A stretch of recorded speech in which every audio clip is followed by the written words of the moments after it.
ورحمة الله وبركاته. مساء الورد والنور عليكم. لو أول مرة تشوفيني معاكي مطبخ رشا غمري، خشي اشتركي في القناة ودوسي لايك وشير عشان إن شاء الله يوصلك كل جديد. احنا هنعمل معانا النهاردة شوية قرقيش كده حلوين، تقدري وانت قاعدة كده بقى بالليل الصبح تسقسقي فيهم في كوباية شاي بلبن. إن شاء الله هنعملها على مقادير بقى أمهاتنا. تعالوا بينا نشوف المقادير. المقادير معايا اهو. أنا هعمل نص كيلو من الدقيق ماشي، وحط عليه ذرة ملح. معايا هنا نص كوباية سمنة ونص كوبايه زيت وكوبايه لبن. لو انت حابه تخلي كوبايه زيت، ويعني انا عايزه الزيت اكتر، بس هو المهم انه النص كيلو بياخد كوبايه واحده سمنه على زيت ماشي. ومعايا هنا معلقه سمسم، ومعايا معلقه شمر ومعلقه ينسون. لا، معلقه سمسم وربع معلقه شمر وربع معلقه ينسون. ومعايا هنا معلقه سكر كبيره ونص معلقه خميره او معلقه صغيره خميره. فانا طبعا دوبتهم عشان تلحق تختمر، لان احنا في الشتاء فعشان تلحق تختمر. بصوا عامله فكاكيع ازاي. انا بحب اجربها واختبرها علشان ما تبوظليش طبعا العجينه. وهحط كمان ربع معلقه من البيكنج باودر. بسم الله.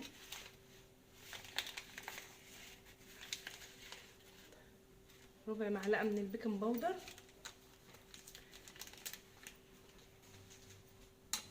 بسم الله. ماشي، هحط كيلو من الدقيق، وهحط طبعا الشمر واليانسون، وهحط الخميره،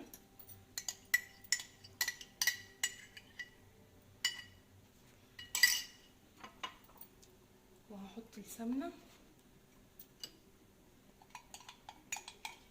طبعا انت عايزه حابه تحطيها سمنه بلدي براحتك، حابه تحطيها زبده براحتك، عايزه سمنه هولندي اي حاجه، المهم تبقى نص ونص. حابه بقى انت تحطي الزيت اكتر براحتك برضو.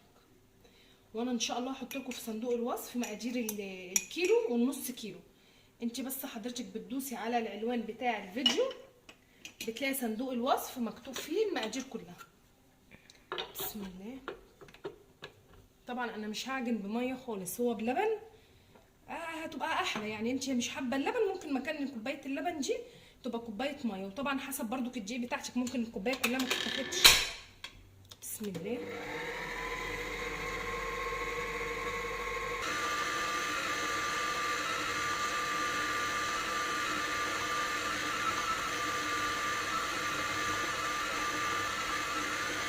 ماشي، انا هبتدي بقى هنزل باللبن شويه شويه علشان خاطر ممكن محتاجهاش كلها.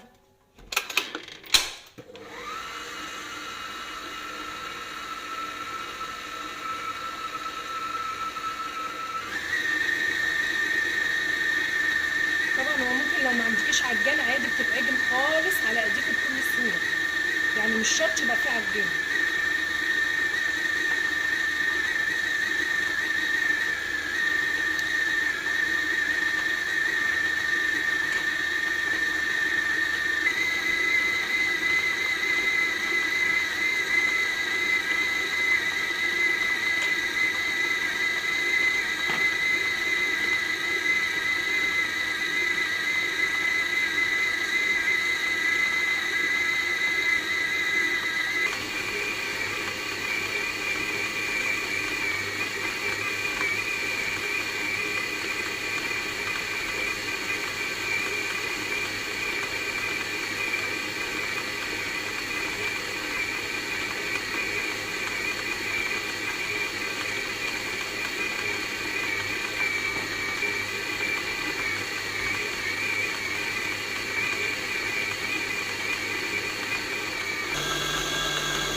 ماشي، بصوا انا العجينه معايا خلاص بتخلص اهي، وما خدتش تحت كوبايه اللبن كلها.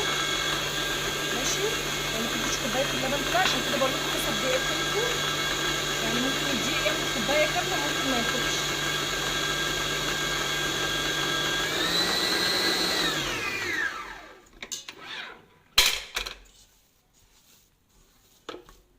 ماشي، بصوا العجينه معايا ما شاء الله عامله ازاي. هطلعها لكم بس من البتاع. ماشي، بصوا معايا الحله، بصوا ما شاء الله ما فيهاش اي حاجه. ادي الحله. طبعا انا مش بسيب العجينه تخمر خالص، العجينه هتخمر ان شاء الله بعد ما تخلص. يعني ما ينفعش العجينه تختمر وبعد كده تشكلي فيها. بسم الله.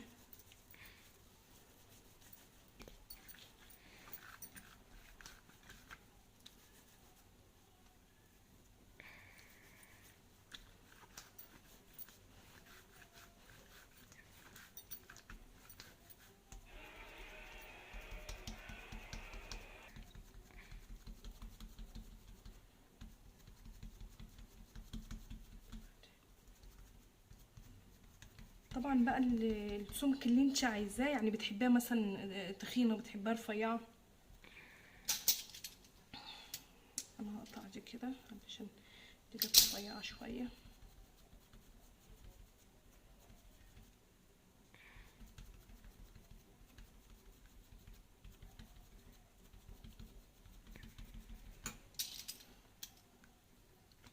هقطع بقى اي زيادات كده اهو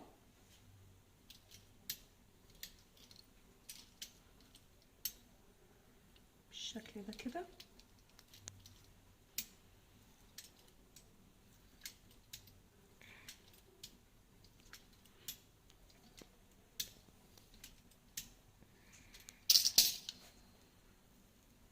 اهي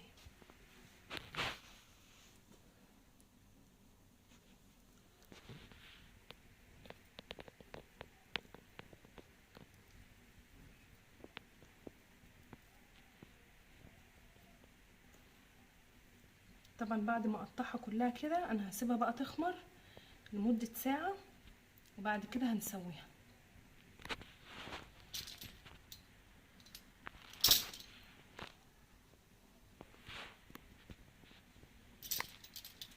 لكم كمان واحدة كمان قدامكم اهي،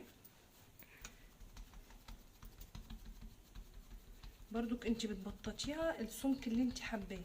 لو انت بقى حابه تعمليها بعجوه اللي هو المنين، مش هتحطي الا سمسم بس، يعني مش هتحطي ولا ينسون ولا كراوي ولا اي حاجه. ماشي، انا هقطع بيدي كده.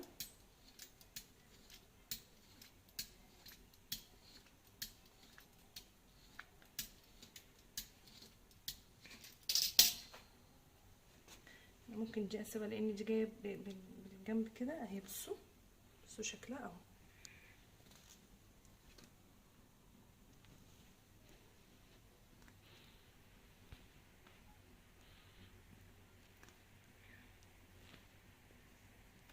انا بقى هخلص معايا كل الكميه اللي معايا دي وايه، وارجع لكم تاني. بصوا القراقيش هي انا سبتها نص ساعه. بصوا هي خمرت معايا هي. انا هدخلها على الفرن، طبعا انا مولعاه من قبليها. انا دي هتستوي، هتقعد حوالي تلت ساعه على درجه حراره 160 او 150، مش اعلى من كده. وبتقعد تلت ساعه، يعني ما تستعجليش عليها لان هي علشان بتبقى تخينه لازم تستوي براحتها. ماشي، هدخلها الفرن واول ما اطلعها ان شاء الله هوريها لكم.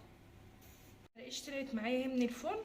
ماشي، ده لسه سخن قوي، دوت بارد اهيت معايا. بصوا القعر بتاعها، بصوا محمر ازاي، وهي اهي. بصوا من جوه ريحتها جميله جدا. وانا عامله لكم كميه بسيطه قوي عشان برضو تجربوها.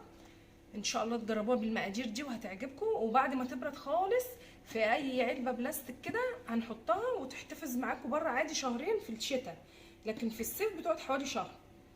ماشي، وان شاء الله انتظروني في فيديو جديد واسيبكم في حفظ الله.